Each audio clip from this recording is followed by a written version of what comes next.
I got the call on December 11th while I was still at the office in Austin, double-checking end-of-quarter renewal numbers. It was 12 days before Christmas Eve, and I already had 3 tabs open to book a flight to Lake Forest.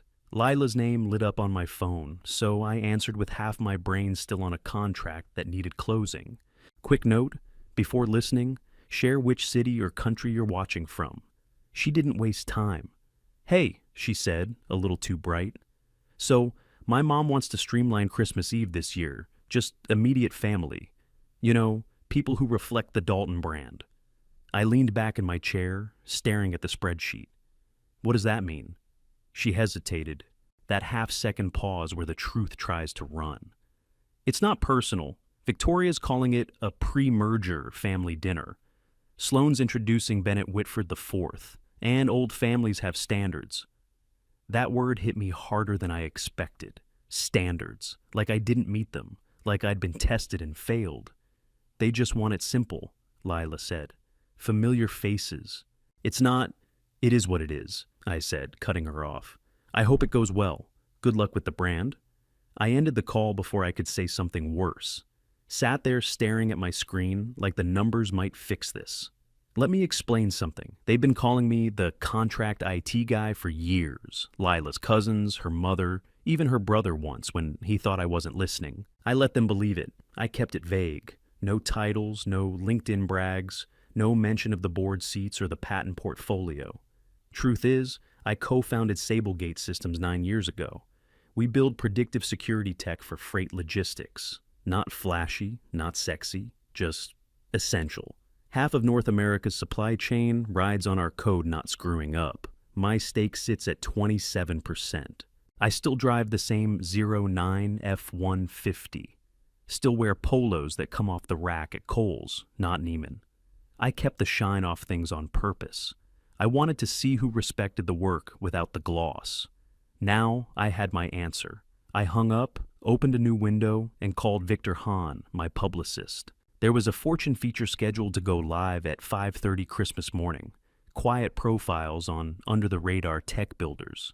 I told him to confirm it reached every screen within 20 miles of Lake Forest. Then I leaned forward, locked my eyes on the next row of numbers, and went right back to work. Back when we started Sablegate, there was no press to worry about. Just 3 of us, me, Reed Park, and Maya Srinivasan, slammed into a conference room behind a grocery warehouse in Dallas. We'd been brought in on different contracts to figure out why this grocer's inventory data kept going sideways. After 2 weeks of chasing fake pallets, we saw it clear as day. They'd firewalled the front like Fort Knox, but the back end was wide open. Suppliers, vendors, third-party APIs, leaking info like a busted pipe. We got a 6-pack, sat on the hood of Reed's Civic in the parking lot, and hashed out what would become Sablegate. That night, we each threw in savings, 21 grand from me, 20 from Maya, 21 from Reed, and got a little $1,000 bump from a startup accelerator in San Antonio. 62 grand total, no outside money, just nerves and a chip on our shoulders. Year 1, we built a glitchy but useful anomaly detection model. It flagged misroutes, repeat violations, and duplicate scans. 3 mid-sized distributors bought licenses, mostly just hoping their scanners would stop lying to dispatch. We cleared 210 grand, didn't take salaries, lived off ramen and whatever clients gave us under the table, gift cards, hotel points, you name it. Year 2 changed everything. A logistics director at a healthcare firm called us on a Tuesday. Said his blood shipment had gone bad because of a false clear scan in St. Louis. I remember the guy's voice, calm, pissed, serious. We pulled a 36-hour sprint, built a pre-departure validation engine, and ran it through their system. 2 weeks later, they sent us a $6.4 million enterprise contract. We hired 7 people, moved out of Reed's garage, and got a low-ceiling office near the airport. You could hear jets every 20 minutes. And the walls were so thin, the HVAC made our whiteboards rattle. But the data was clean, and the alerts were catching bad freight before it ever left the dock. Series A came in 6 months later, $14 million on a 180 valuation. Maya and Reed moved into small houses. I stayed in my truck in a 2-bedroom rental in East Austin. Lila's family started making jokes. Grant called me a computer tinkerer at brunch, like I was soldering toy drones. Patricia once asked if I'd ever thought about going corporate, for stability. We were crossing 70 million in annual recurring revenue by then. Series B was 72 million, post money at 540. We opened offices in Dublin and Toronto.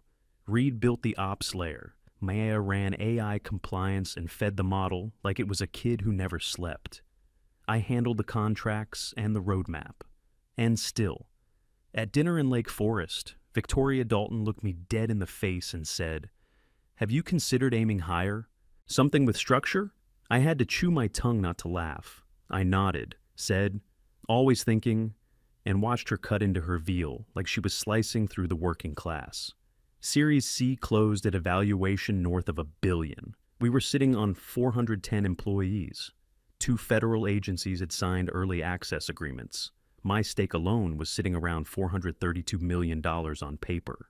But none of them knew that, because I never said a word. I sat there at that big oval table, linen napkin on my lap, smiled through stories about country club board elections, and took mental notes. Naomi Keller flew in from New York 4 days after the call. She walked through the front doors in black boots and a coat that looked way too warm for Austin. Said she only had 6 hours and didn't want fluff. I liked her right away. She spent the first hour walking the floor, whiteboards covered in threat trees and heat maps, ops screens pulling real time from freight terminals in Kentucky and Ontario. She didn't ask softball questions, wanted to know our worst outage, our dumbest mistake, the point we almost lost the whole company. I gave her all 3. Then she looked at me across our battered breakroom table, the one we dragged over from the garage days. "Your growth's clean, your tech's sharp. Your partners talk about you like you're the spine," she said, tapping her pen. "But I've got to ask, does your wife's family support what you do?" I stared at her for half a second. Could have played it nice, smiled, changed the subject. Instead, I told her the truth. "They like the Dalton name more than any man who doesn't feed it," I said. 2 nights ago, I got asked not to come to Christmas because I might muddy optics for an engagement dinner. Old money doesn't want blue-collar software guys in the pictures. She didn't write. She just looked at me. "That's going in." "So be it," I said. "I'm done protecting people who won't do the same for me." That was the moment something in my chest settled. Not anger, just finality. If they wanted clean optics, they'd get it, from every angle. After she left, I called Nora Bell, my lawyer, told her I needed a complete packet ready by the 22nd, equity breakdown, full board minutes, my original co-founder agreements, patent filings, everything. She didn't ask questions, just said, "You want this neat?" I said, "Cleaner than Christmas china." Next was Victor Hahn. He picked up on the second ring. "That fortune quote's gonna blow the doors off," he said. I told him to prep the follow-up now. No drama, no dragging anybody's name. Say I'm grateful, say I'm private, say I'm focused on my team. Family dynamics are complicated. Leave it there. And if someone presses, "I'm not here to gossip," I said. "I'm here to build." That's the line. He paused. "You sure you're ready for this to pop?" "I was born ready," I said, and hung up. That night, I drove out to the outlet mall and bought one decent suit. Charcoal gray, sharp lines, tailored just enough to move clean. Back home, I RSVP'd to a Christmas night tech gala at the JW Marriott. Lila's folks wanted old money Polish? Fine. I'd shake hands with the people actually building the next decade. At 5:32 a.m. on Christmas morning, my phone lit up. Fortune had dropped the piece. The headline read, "The Quiet Architect, the man securing America's freight." The pull quote, front and center, said, "I was asked not to attend my in-laws' holiday dinner for optics. I stayed home." I didn't correct a word. By 7 a.m., I had 93 missed calls, 204 texts, and 3 voicemail inboxes full. LinkedIn froze. My email blew up. Vendors sending congrats, supply chain partners thanking me for keeping their systems online, and 3 different federal agencies asking for calls in January. I made coffee, black, and took a long 7-mile walk around the neighborhood. Crisp air, quiet streets, the buzz humming in my pocket the whole time. I didn't answer anything. By noon, they showed up. Lila, her mother Patricia, and Grant, standing on my porch in dress clothes like they were headed to church. Tight faces, nobody smiling. I opened the door, said nothing. Patricia spoke first. "You blindsided this family." I didn't move. Last April, I asked to bring my co-founders to Victoria's birthday dinner. We'd just landed a federal pilot. First one. Your response was, "No work, people." So Maya and Reed missed a night we were supposed to be celebrating. I didn't say a word then. She didn't flinch, just blinked once, slow. I kept going. In September, I texted Lila that the company had crossed another major revenue milestone. Her reply was, "Let's not brag in front of the Whitfords." I pulled up my phone, showed them the screen. "Last month I got this." I scrolled to another message. "Please don't wear the trucker jacket to Thanksgiving. It reads blue collar." Lila looked at the floor. She didn't deny it. Patricia took a step closer. "We don't want this to escalate. You've made your point, but we need a statement, something that smooths the tone." Grant stepped in. "Just something clean. Frame it like you were misquoted, or say it was off the record." I stared at him. "You want me to lie?" No, he said, palms up. "Just shape the message. This makes the family look cold." "I'm not responsible for how it looks," I said. "I told the truth. I didn't spin it when you all downplayed me for years, and I'm not starting now." Patricia narrowed her eyes. "There are ways to handle this that don't burn bridges." "You lit the match," I said. Grant let out a short breath. "So you're just going to leave it out there? You're fine being the guy who drags his in-laws and fortune?" "I'm the guy who got asked to stay home for optics," I said. "And I'm done pretending that's normal." Patricia's mouth tightened. "You've made us look cruel." "I didn't have to try," I said, stepping aside from the door. "You all did that yourselves."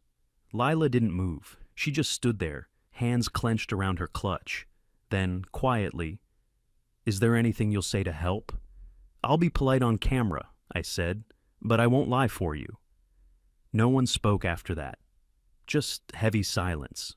Then I said, "I think we're done here." Patricia spun on her heel. Grant followed, jaw locked. Lila stood for half a second longer, looked up at me, then back down again. She didn't say a word. She stepped off the porch, heels clicking on the stone, and followed her mother out. I closed the door, poured another cup of coffee, and turned my phone face down on the counter. That night, I walked into the JW Marriott downtown. Ballroom already full, lights low but sharp, hum of conversation louder than the jazz band in the corner. I heard my name in the buzz before I even made it to coat check.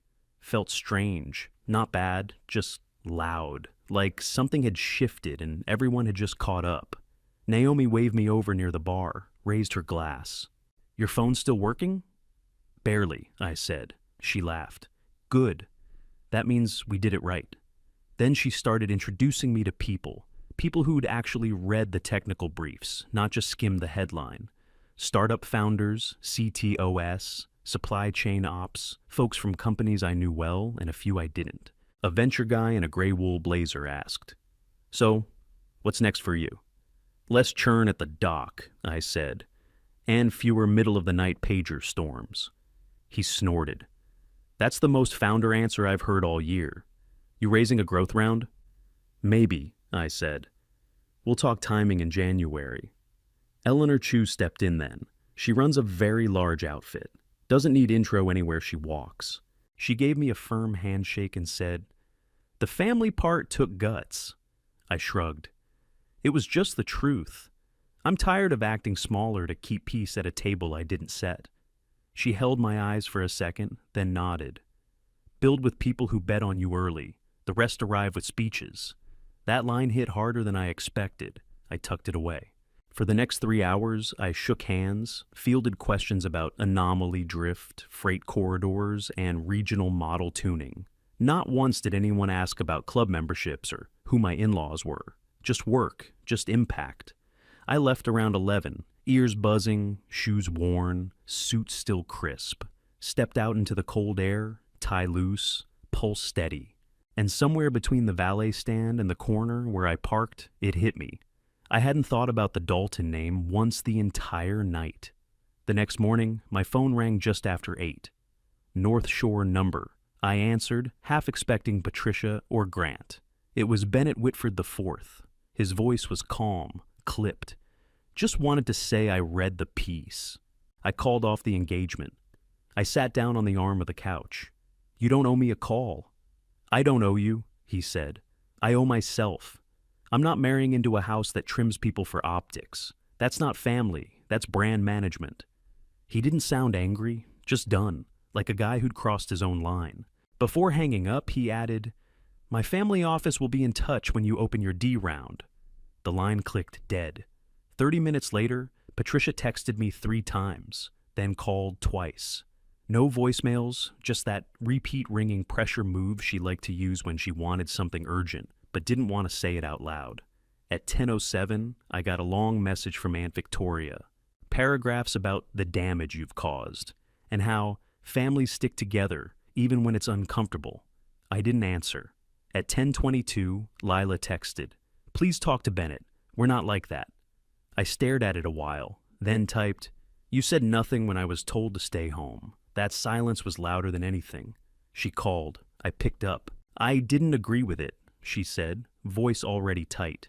"I was just trying to keep things calm." "Calm for who?" I asked.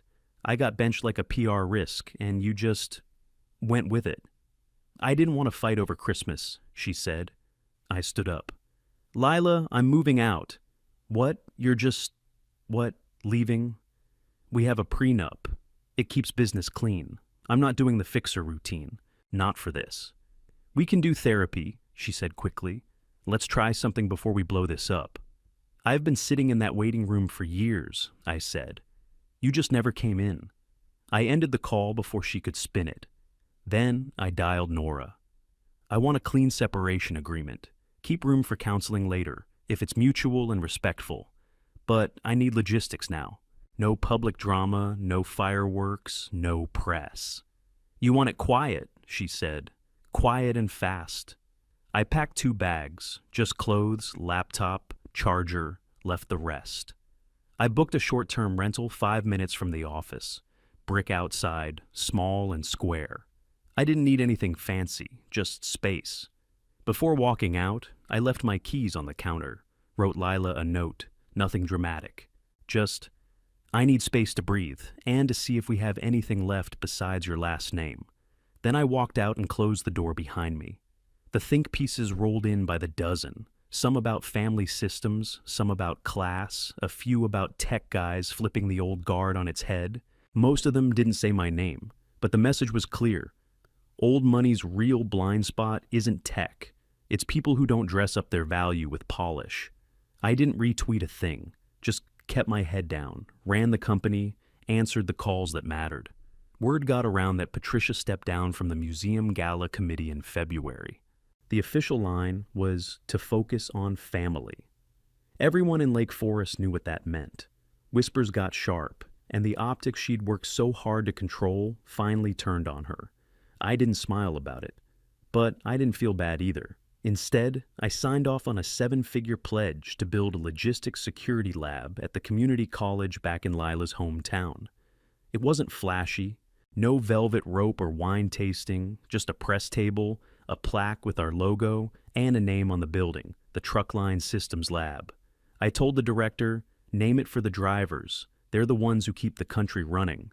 The press came, students came. Nobody asked me who my in-laws were.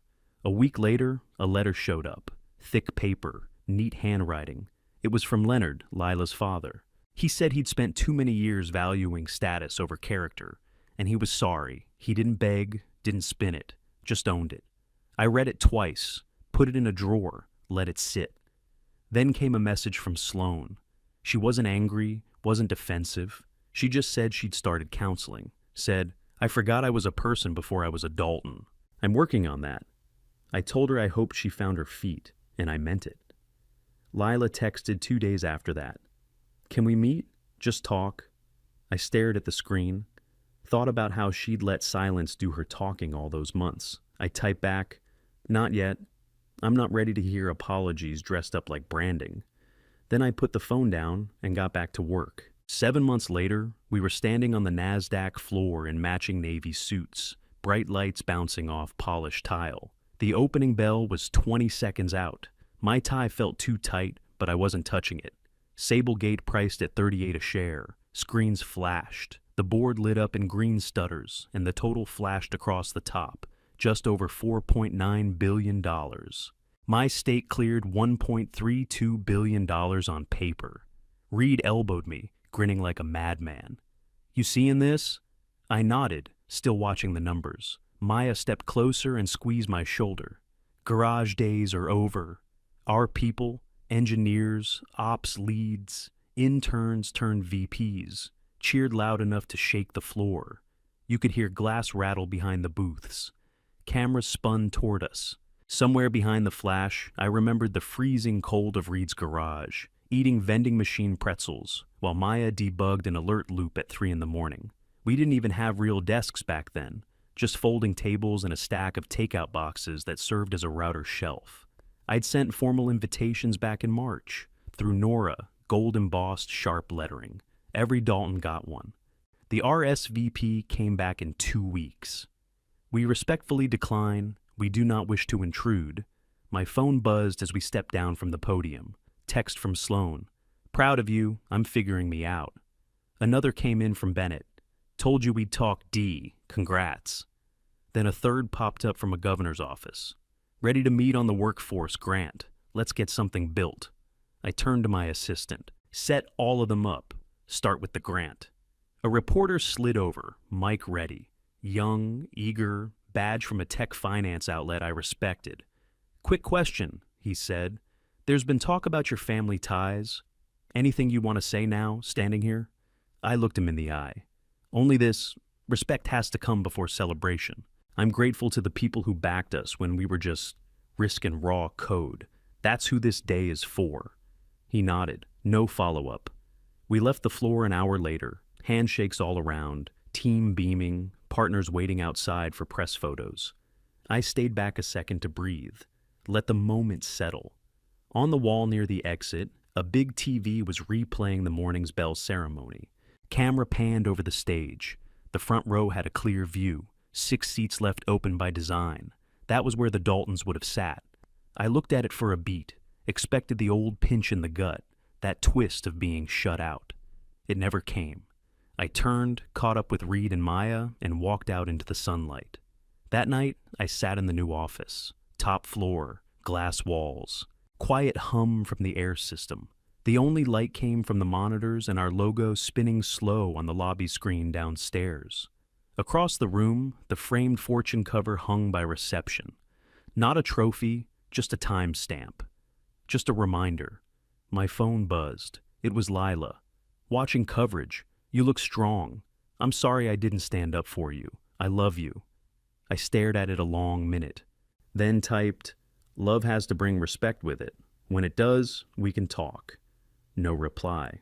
A few minutes later, Reed showed up carrying 2 sandwiches in a brown paper bag. Cheap stuff. Same brand we used to buy when the card was near maxed out.